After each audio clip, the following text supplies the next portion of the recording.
ইয়ালি কালি চরণ বন্দি সাই তুমি সারা গতি নাই বন্দি আরো বন্দি চরণের বন্দি চারকোনা পৃথিবী বন্দি আসমান জমিন বন্দি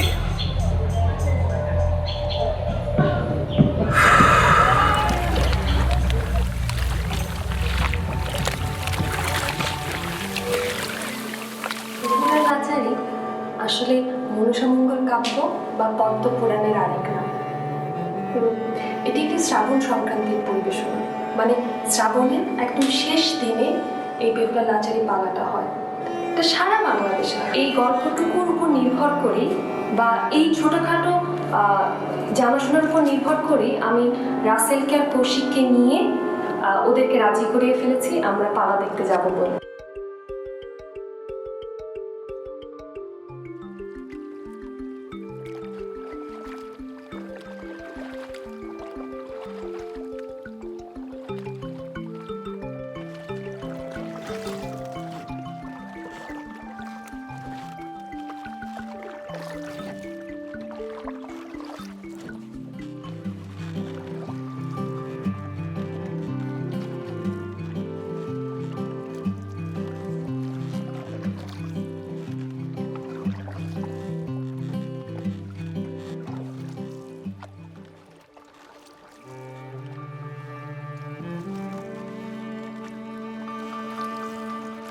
টাঙ্গাইল পৌঁছাই সকালের দিকে 5 ঘন্টা মতো লাগে আমাদের পৌঁছতে।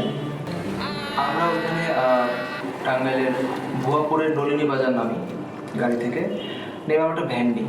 ভ্যান গাড়িতে উঠলাম, এটা আমার প্রথম এক্সপিরিয়েন্স ছিল ভ্যান গাড়িতে ওঠার। তো আমি আমার গিটার নিয়ে আমরা পিছনে বসে বসে আমি গান বাজাচ্ছি আর ভ্যান গাড়িতে ঘুরতেছি। পালার গল্পটুকু জানা আর গিয়ে পালা দেখা বা ওই আয়োজনটুকু করে ওখানে পৌঁছানো একদম দুটো একদম আলাদা বিষয়। একজন ওঝা থাকেন বা ওস্তাদ থাকেন যিনি মূলত পালাটাকে বর্ণনা করেন বা উপস্থাপন করেন। ওনার সাথে 4 জন পুরুষ থাকেন যারা মহিলা সেজে, এর মধ্যে 4 জন চরিত্র আসলে। একজন ওখানে বেহুলা সাজে, একজন লক্ষ্মীন্দর সাজে, একজন ওখানে মনসা সাজে এবং একজন সাজে দাসী। এই 4 জন এবং ওঝা বা ওস্তাদ যিনি উনি সহ একটা বড় নৌকা উঠে একদম রঙিন জামা পরে রঙিনভাবে সেজে একদম লাল জামা পরে হলুদ গহনা পরে বা হলুদ লালের মিলে গহনা পরে ওরা পালা করতে নদী থেকে যাত্রা করে।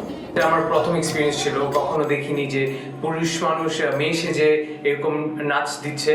কিন্তু পরে বুঝলাম যে এটা অ্যাকচুয়ালি ওই ফেস্টিভ্যালের রিচুয়াল, ওটা এই বছর অনেক বছর থেকে এটা চলে এসছে আর এটা তারা এটা তারা পালন করে। ওরা এভাবে 7টা ঘাট যায়, প্রতিটা ঘাটে যাওয়ার সময় এক ঘাট থেকে আরেক ঘাটে যাওয়ার সময় মনসামঙ্গলের কাব্যের একাংশ বর্ণনা করে, তারপর আরেক ঘাটে পৌঁছায়, তারপরে ওই ঘাটে একটা পুজো দেয়। এই পুজোটা সাধারণত শিবকে বা মনসাকে দেয়, দিয়ে এখান থেকে আবার পরের ঘাটে যেতে থাকে। এই উৎসবটা শুধুমাত্র হিন্দুদের না, এই উৎসবটা অ্যাকচুয়ালি মুসলিম হিন্দু সবাই মিলে করে। আমরা কখনো কখনো আমাদের নৌকায় ছিলাম, কখনো কখনো আমাদের নৌকা থেকে ওদের নৌকায় যাচ্ছিলাম। যখন আমরা আমাদের নৌকা ছিলাম তখন দূর থেকে এই নৌকাটা দৃশ্যটা খুব সুন্দর। দূর থেকে দেখে মনে হয় একটা বড় নৌকা নীল নদীর মধ্যে একদম লাল টুকটুক ফুলের মতো জ্বলছে, কিংবা কখনো কখনো মনে হয় আগুন জ্বলছে। একই সাথে একটা পালা কৌমূল্যতা বা প্রেমের যেরকম রূপ দেখায় সেরকম একই সাথে এই পালাটা শক্তির রূপ দেখায় এবং সেটা একদম স্পষ্ট। 7 নম্বর ঘাটে পৌঁছানোর পরে ওরা পুজো দেয়, ওরা পুজো দিয়ে ভেলাটাকে আবার সাজায়।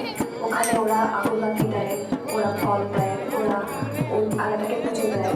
ভেলাটাকে নিয়ে ওরা ভীষণ প্রেমে ওই বেহুলার ভেলা যেভাবে ভেসে গিয়েছিল ওইটারই সিম্বলিক রূপে এই ভেলাটাকেও ভাসিয়ে দেয়।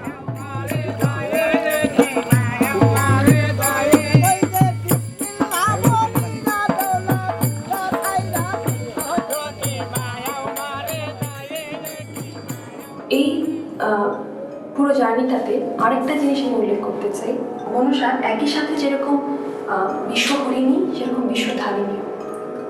ও বিষকে ধারণ করে ভেতরে, আবার ও বিষকে হরণও করতে পারে। নারীর এত সিম্বলিক পাওয়ারফুল রূপ আমি অন্য আর কোথাও দেখিনি।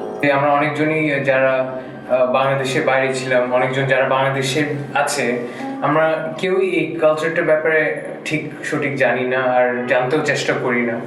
ভেতরের যে বোধটা তৈরি করে, এই বোধটা শহরের কোনো গল্পে বা শুধু বই পড়ে বা শুধু ইলেকট্রিক মিডিয়াতে কোনো কিছু দেখে আমরা এই অনুভূতিটা পাবো না। এই 1000 বছরে আমাদের যে এই সংস্কৃতিটা, এটা তারা ধরে রেখেছে, আমরা অনেক কিছু পারিনি। মানুষ রতন হও সচেতন, আর অচেতনে থেকো না।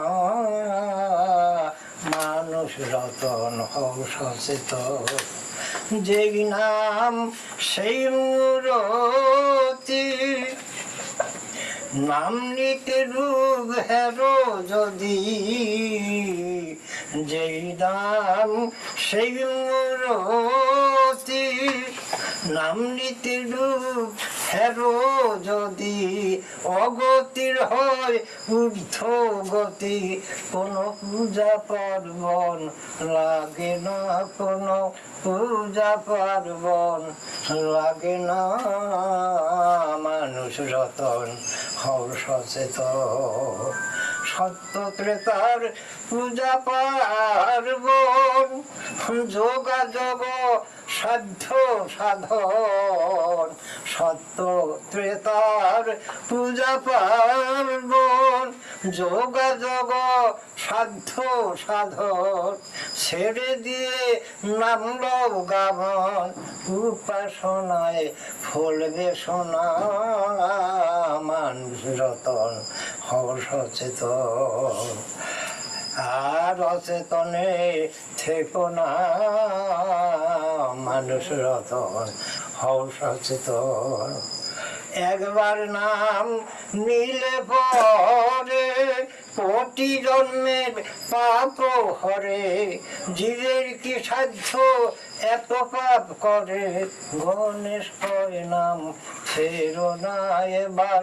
গণেশ কয় নাম ছেড়ো না। মানুষ রতন।